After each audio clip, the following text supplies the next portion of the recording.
तुम्ही कधी लक्ष दिलंय का? वारीत असो किंवा रोजच्या आयुष्यात लोक एकमेकांना माऊली म्हणतात. पण का बरं? हा फक्त शब्द नाहीये, त्यामागे एक खूप मोठा अर्थ आहे, एक भावना आहे जी आपल्याला जोडते. माऊली म्हणजे काय माहितीये? माऊली म्हणजे आई, जी आपल्यावर निस्वार्थ प्रेम करते आणि जपते. आईसारखी माया, आईसारखं प्रेम, हाच भाव वारकरी परंपरेत प्रत्येकामध्ये पाहिला जातो. वारकरी म्हणतात, प्रत्येकामध्ये विठ्ठल आहे, म्हणूनच ते प्रत्येकाला माऊली म्हणतात. इथे कोणी मोठं नाही, लहान नाही, सगळे एकसारखे.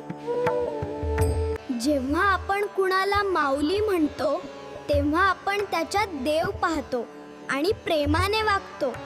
म्हणूनच माऊली म्हणणं म्हणजे प्रेमाने जगणं. ज्ञानोबा माऊली तुकाराम. लाईक करा, चॅनलला सबस्क्राईब करा आणि शेअर करा. आपल्या छोट्या वारकरीला सपोर्ट करा.